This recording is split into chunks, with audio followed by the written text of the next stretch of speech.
Good morning everyone, कैसे हैं आप लोग। आप सबका स्वागत है आपके अपने यूट्यूब चैनल द क्लास 365 में। तो फ्रेंड्स, आज है 3 मार्च और हम लोग 3 मार्च से बनने वाले महत्वपूर्ण करंट अफेयर को देखेंगे। तो चलिए हम लोग आज का क्वेश्चन स्टार्ट करते हैं। तो पहला है, हाल ही में विश्व नागरिक सुरक्षा दिवस कब मनाया गया। तो ये मनाया गया है 1 मार्च को। हर वर्ष 1 मार्च को दुनिया भर में विश्व नागरिक सुरक्षा दिवस वर्ल्ड सिविल डिफेंस डे मनाया जाता है। यह दिवस अंतर्राष्ट्रीय नागरिक सुरक्षा संगठन ICDO द्वारा 1990 में पहली बार मनाया गया था। तो ये पहली बार ICDO द्वारा 1990 में मनाया गया और 1 मार्च को दुनिया भर में मनाया जाता है वर्ल्ड सिविल डिफेंस डे। चलिए अगला देखते हैं। अगला है, हाल ही में ओडिशा के पुरी में 90 राष्ट्रीय स्वास्थ्य शिखर सम्मेलन का उद्घाटन किसने किया है। तो ये किए हैं JP नड्डा। तो 90 राष्ट्रीय स्वास्थ्य शिखर सम्मेलन जो उड़ीसा में हुआ है, इसका उद्घाटन किसके द्वारा किया गया। JP नड्डा के द्वारा। चलिए नेक्स्ट देखते हैं। नेक्स्ट है, हाल ही में 67वीं पुष्प प्रदर्शनी का आयोजन किस केंद्र शासित प्रदेश में किया गया। तो ये किया गया है दिल्ली में। तो 67वीं पुष्प प्रदर्शनी का आयोजन किस केंद्र शासित प्रदेश में किया गया, दिल्ली में। नेक्स्ट है, हाल ही में कहाँ माउंट फेंटेल ज्वालामुखी ने भारी मात्रा में मीथेन का उत्सर्जन हुआ है। तो ये हुआ है इथियोपिया में।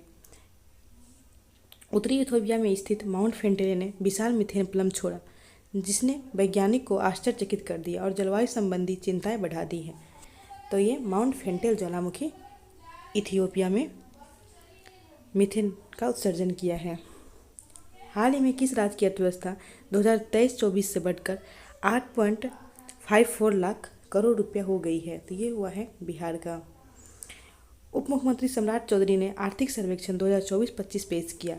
बिहार की अर्थव्यवस्था 3.5 गुना बढ़कर 2.47 लाख करोड़ 2011-12 से 8.54 लाख करोड़ 23-24 में हो गई है। चलिए हम लोग नेक्स्ट देखते हैं। नेक्स्ट है, हाल ही में कहाँ ममनूर में राज्य के दूसरे हवाई अड्डे को मंजूरी दी गई है। तो ये दी गई है तेलंगाना में। केंद्र ने हैदराबाद में 150 किलोमीटर से भी कम दूरी पर वारंगल के पास ममनूर में तेलंगाना में दूसरा हवाई अड्डा बनाने का मंजूरी दे दिए है। तो ये ममनूर में दूसरा हवाई अड्डा बनवाने की मंजूरी दी है, जो तेलंगाना में है। नेक्स्ट है, हाल ही में किसकी आत्मकथा दिया सलाई का विमोचन हुआ है। तो ये है कैलाश सत्यार्थी। तो कैलाश सत्यार्थी की आत्मकथा है दिया सलाई। इंदिरा गांधी राष्ट्रीय कला केंद्र में नोबेल पुरस्कार विजेता कैलाश सत्यार्थी की आत्मकथा दिया सलाई पर चर्चा आयोजित की गई है, जिसमें पूर्व राष्ट्रपति रामनाथ कोविंद मुख्य अतिथि थे। इसके मुख्य अतिथि कौन थे, पूर्व राष्ट्रपति रामनाथ कोविंद। वर्तमान राष्ट्रपति कौन है, द्रौपदी मुर्मू। कैलाश सत्यार्थी एक भारतीय समाज सुधारक हैं, जिन्होंने भारत में बाल श्रम के खिलाफ अभियान चलाया और शिक्षा के सार्वभौमिक अधिकार की वकालत की। तो कैलाश सत्यार्थी एक समाज सुधारक थे। इन्होंने बाल श्रम के खिलाफ अभियान चलाया है और शिक्षा के सार्वभौमिक अधिकार की वकालत की है। नेक्स्ट है, हाल ही में किसने छत्तीसगढ़ ओपन खिताब जीता है। तो ये जीता है सौरभ भट्टाचार्य।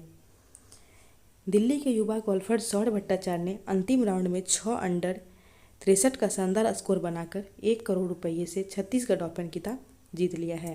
तो छत्तीसगढ़ ओपन खिताब सौरभ भट्टाचार्य के द्वारा जीता गया है। नेक्स्ट है, हाल ही में फरवरी माह में भारत का GST संग्रह कितने प्रतिशत बढ़कर 1.84 लाख करोड़ रुपए पहुंचा है। तो ये 9.1% बढ़ा है। नेक्स्ट है, हाल ही में किस राज्य में भारतीय कृत्रिम अंग निर्माण निगम अपना पहला सहायक उत्पादन केंद्र स्थापित करेगा। तो ये करेगा त्रिपुरा में। तो भारतीय कृत्रिम अंग निर्माण निगम अपना पहला सहायक उत्पादन केंद्र त्रिपुरा में स्थापित करेगा। नेक्स्ट है, हाल ही में CISF के प्रशिक्षण केंद्र का नाम किसके नाम पर रखा गया। तो ये रखा गया चोल राजकुमार राजतीर्थ के नाम पे। तो CISF ने 949 ईस्वी के थकोल्लम युद्ध में वीर गति को प्राप्त हुए चोल राजकुमार के सम्मान में अरकोन्नम में अपने रंगरूट प्रशिक्षण केंद्र का नाम बदलकर राजादित्य चोलन RTC थाकोल्लम कर दिया है। नेक्स्ट ये कल का क्वेश्चन है जो आप लोग से इसका आंसर पूछे थे। तो ये है किस राज्य में न्योकुम यूलो उत्सव मनाया गया है? तो ये होगा अरुणाचल प्रदेश। तो न्योकुल यूलो उत्सव अरुणाचल प्रदेश में मनाया गया है। चलिए आज का क्वेश्चन देखते हैं। तो ये क्वेश्चन है, हाल ही में 2025 में वैश्विक अनुमोदन रेटिंग में कौन शीर्ष पर रहा है? तो इसका आंसर आप लोग कमेंट में दीजिएगा। क्या जोबियर माइल रहे हैं, नरेंद्र मोदी रहे हैं, या क्लाउडिया शिवनाम रहे हैं, या इनमें से कोई नहीं? तो इसका आंसर आप लोग कमेंट में बताइएगा। और इस चैनल के डिस्क्रिप्शन में टेलीग्राम का लिंक दिया हुआ है, इसको आप लोग ज्वाइन कर लीजिएगा। यहाँ क्लास का PDF दिया जाता है। और क्लास को अधिक से अधिक शेयर कीजिएगा। अगर आप लोग को पसंद आ रहा हो तो कमेंट में ज़रूर बताइएगा। Thank you.